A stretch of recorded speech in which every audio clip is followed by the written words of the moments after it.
Good morning, guys. This is Terrence with the Black Republican Theory. I realize I haven't done a video in a long time.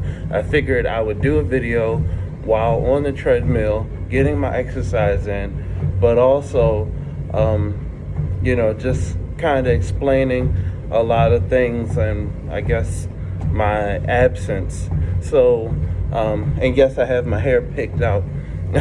So, I have not posted a video in a while, even filmed a video in a while because I was studying for the bar.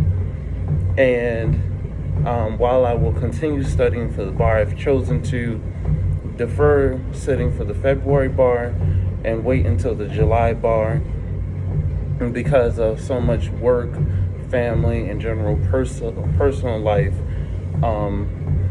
instances all at once. And I figured I needed to focus on what's most important, most immediately. Now, there have been a lot of things over the past couple of months that I really wanted to address and do a video on. First among those is it's Black History Month. And in Black History Month, it started off as Negro History Week. And, we traditionally will speak of all the great things that our ancestors have done, and the country would sing Kumbaya. But it seems like this Black History Month, people have kind of fell off about it, right? It seems like you turn on the NFL, the Super Bowl, and you have Shirley Ralph, who sings "Lift Every Voice and Sing," and every conservative out there in the country decides that they're going to blow a gasket over this, Black national anthem, and why do they have their own national anthem? When in all actuality, the Black national anthem has been with our country since the year 1900, quite literally, and it was written as a Christian hymn,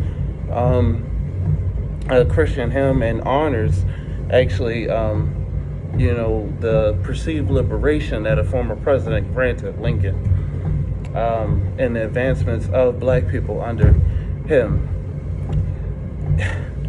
And being a Republican during this time and seeing that most of my own party is leading these condemnations of Black History Month and of the Black National Anthem just kind of makes me feel off-put, right? I'm disappointed. And I'm disappointed because it shows that there is still very much a caste system in the United States.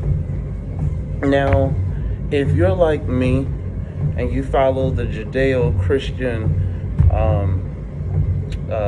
religions, you will believe that everyone is created equal and that you treat others like you would want to treat yourself because they're created in the image of God. And equally so, you're created in the image of God. And so we look at our country, and we look at a country that literally says all men are created equal. And of course, over time, that definition of all men has been expanded to all women, all etc. All humans are created equal. But yet the founding framers of the Constitution did not believe that while they were also writing it. There's a book called How the Word is Passed by Clint Smith. And he talks about, his first chapter to that book talks about the fallacies of Thomas Jefferson, who, as he was writing the Declaration of Independence, and he, him and James Madison with the Federalist Papers, etc., talking about, we believe in equality, yada, yada, yada. They were also slave owners. And, the same thing goes for people like George Washington, who, while these are great men as founding framers and what they did was historic, we cannot overlook the greatest flaw that they had And the fact that they were hypocrites by stating that all people are created equal, because they did not believe that themselves. In order to justify the system of slavery that has continued on into a present day caste system that was created, a caste system that was created well before them, might I add, but they perpetuated that system into a new country. They had to believe in a lie. Now, relating that back to the present day, if you're a person like me who believes in equality, my family, my parents raised me, my grandfather raised me to believe that, it's ebony and ivory and everybody in the middle are all equal. You would be equally as outraged by the people within our own party, the Republican Party and otherwise, even if they're not Republicans or conservatives, whatever, when they say asinine things like, why do you have your own Black History Month? Why didn't blacks have this? Or why do they have their own national anthem? It comes out of a history of subjugation in this country and subordination in this country, where black folks were relegated to literally the back of the bus, to literally the worst of resources and everything else in between. And so this continues on to present day. I mean, in present day right now, in Baltimore City, we're looking at the fact that we have a mayor and city council who are intent on making sure that the will of the people is not heard. And so you look at the Board of Estimates' most recent vote, and what they said in their most recent vote was, okay, we have this contract with this major company, and this major company is so this major company wants to buy the conduit system under the city's under the city streets is essentially like 700 miles, I forgot, of wiring. And the deal is like transferring ownership for the grand total of $28 million. Currently, that's under city's ownership and administration through the Department of Transportation. And to break it down, the voters in last November, they voted to maintain ownership of it. Yet the city government is still saying, forget the will of the people. Now, I wonder, because we're a strong mayor type of city, and in a strong mayor type of city, that means that what the mayor says goes, but you have some key players on the city council who have a strong voice, right? In a city that is 64% black, well, really 62% black, we're a mid-sized city. Would this be allowed if any of those demographics were reversed? Probably not. Because you even look to other cities that are close by that have the opposite demographics, and these type of things do not happen. And even when we look at our neighboring counties, they're mostly under a council manager city government, whereas they will elect a commission or county commissioners, and then the county commissioners will select a county administrator to run the county, to do the job of the mayor as the executive. But that person will be accountable to the county. We need to do something like that here in Baltimore City. The way I relate it back is that the will of the people would not be overlooked had we had a different historical reckoning. And we have to also realize that Baltimore City, my home, is the birthplace of redlining. It was the second largest slave market for the longest time. Ultimately, been displaced by Charleston, and then becoming the third largest slave market. New Orleans, Charleston, South Carolina, Baltimore, Maryland, right? And that history has continued on of subjugation and subordination of African Americans, black folk, ADOS, whatever you want to call them, right? Call us. It's just a continuation of the caste system that kind of really disappoints me. Another thing that has happened is the complete lack of respect for the environment. So there was a train derailment in East Palestine, Ohio, and there was initially it was just a whole bunch of spillage, but then there was like a controlled burn coming from the train, and first it was a regular burn, then a controlled burn. All this type of stuff, soot and everything else went up into the atmosphere. It's killing the fish and everything else.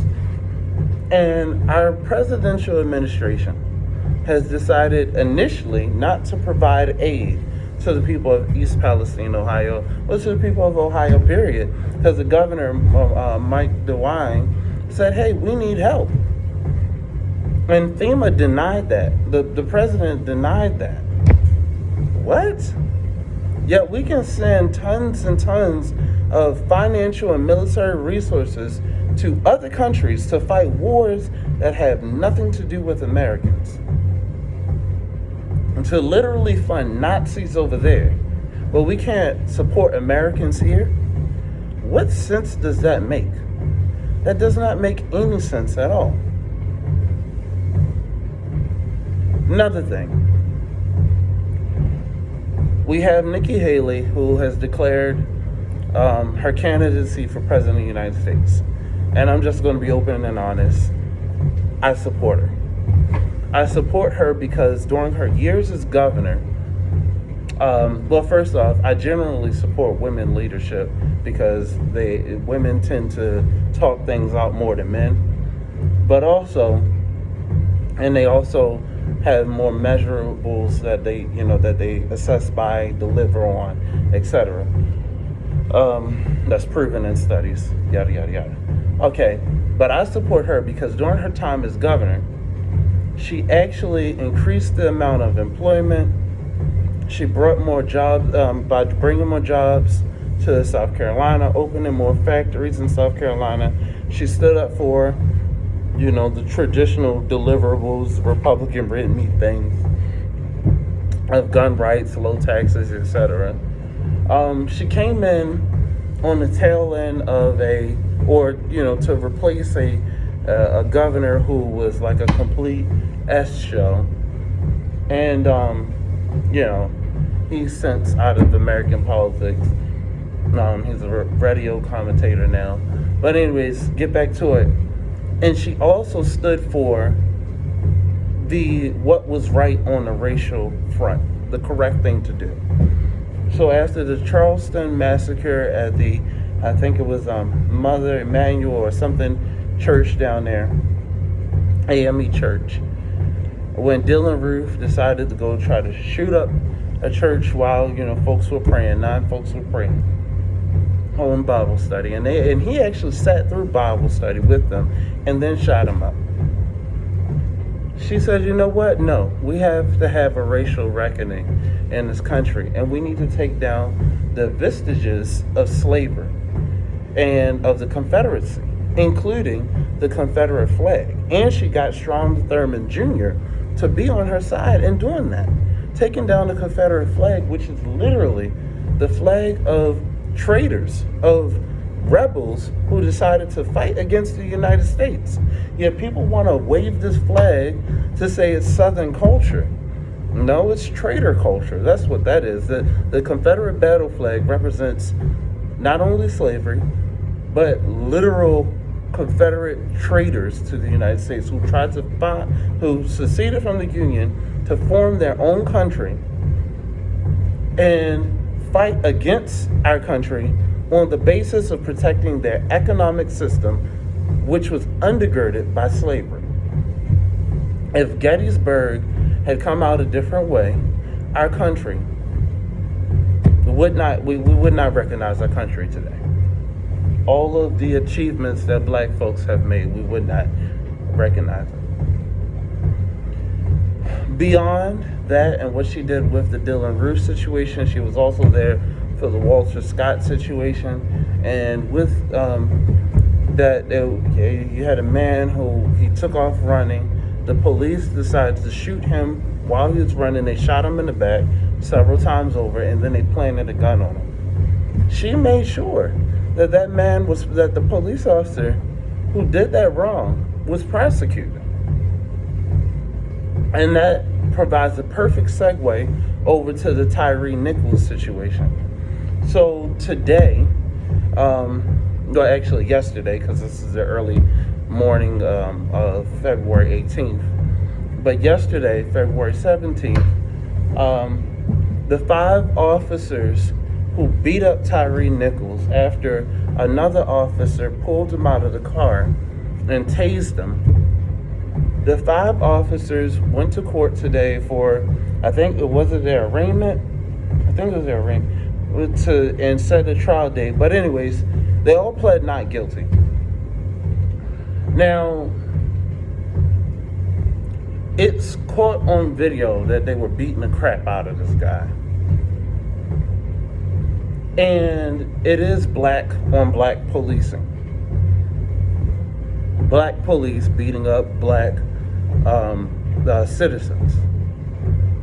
And so people say, well, how is that white supremacy happening? Well, it's white supremacy because, number one, 5 black officers would never beat up on a white man. Not saying that we want that to ever happen, because no American citizen should be beat up on by an agent of the state.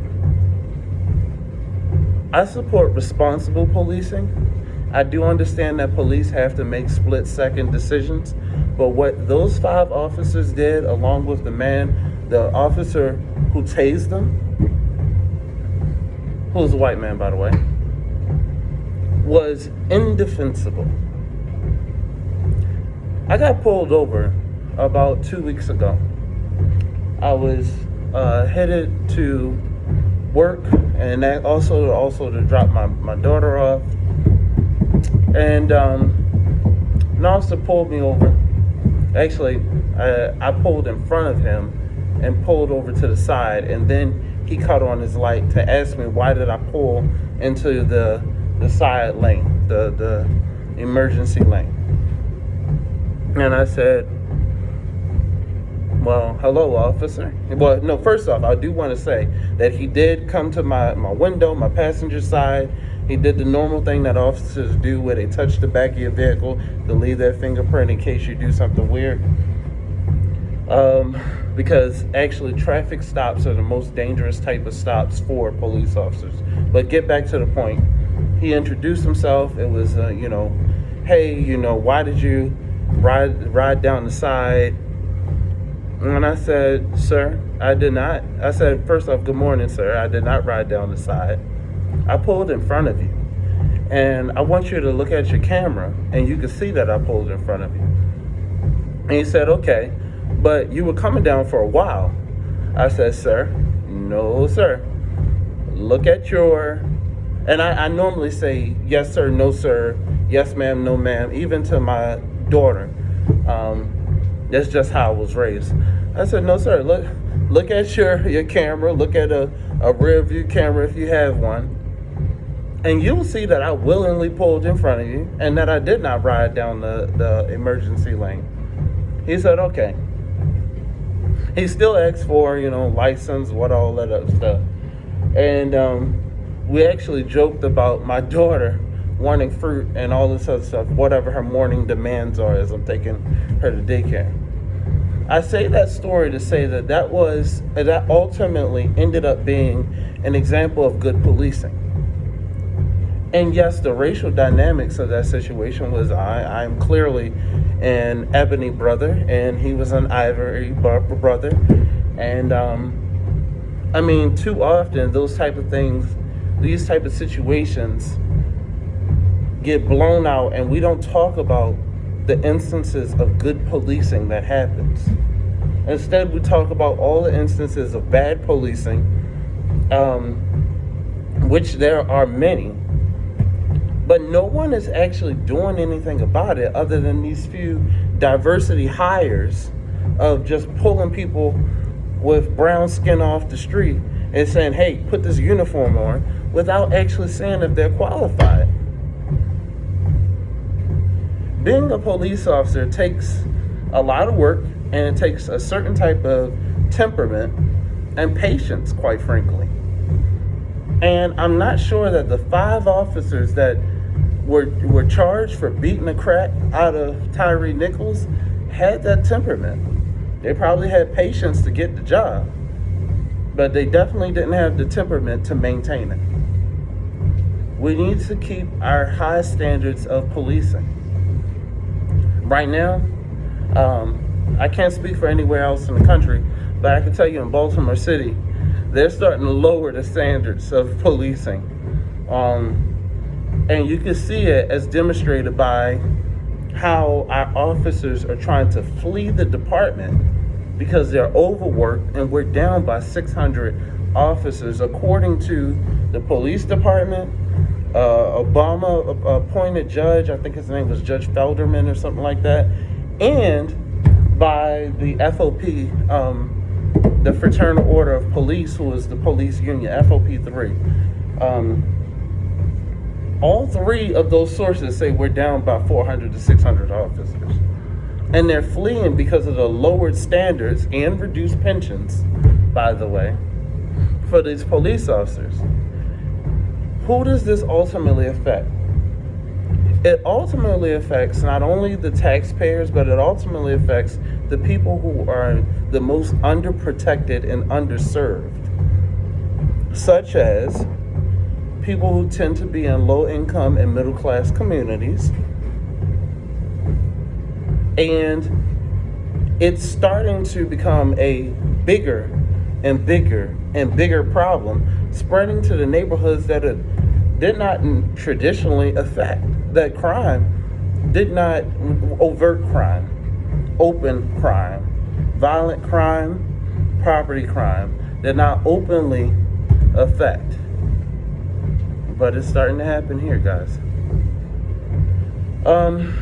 Like I said, this is just kind of a thought stream. Kind of just thinking about a whole bunch of things and trying to connect the dots. I'm looking at what I'll be studying next.